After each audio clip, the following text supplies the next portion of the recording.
this grill, not in this current form. And we formed a joint venture together. And how did you go about even finding it, though? I told them, they said, why don't you they said, let's look around for something. Sam Perlmutter and Henry Holmes, a few other guys. We started looking for a great product. And we found one. No one wanted to be bothered with it at all, this thing.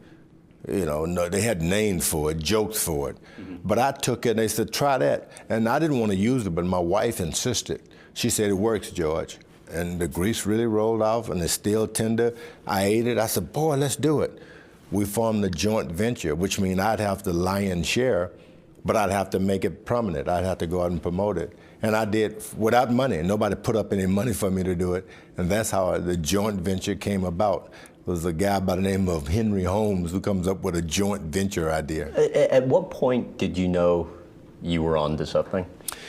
I did the agreement. The thing worked so well, and I said, give me 16 of the grills. I'll give one to my mom, my aunt, my cousin, and put them into my training camps. And that's all I thought would happen because they worked so well. I never expected it to be so successful. I got a check once for like $1,500. I said, what?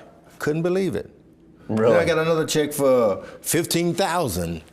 And then all of a sudden, the checks just started rolling in. This thing sold over 100 million. Right, and to give the check some context too, you end up being bought out, I think, for something like $140 million after what you had already made. Is it true? I mean, at one point, checks were coming in for upwards of like $4 million monthly? $5 million. $5 million monthly, but before the $140 million yeah, buyout. Before. I'd fought my last boxing match in Atlantic City, and everyone said, "You were robbed. You were robbed, George." They were booing the fight, and there, my attorney had brought me a check for $1 million royalty on the grill. I said, that's not what we call being robbed. In my day, when you were robbed, you didn't have anything.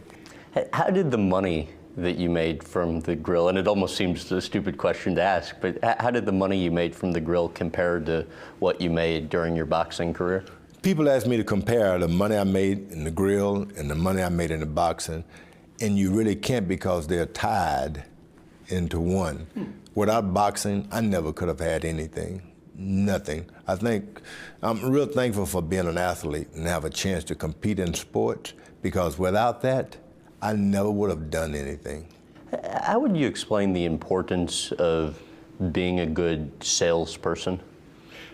And when I left boxing, I was so sad because I concentrated all those years, and I needed to make a living.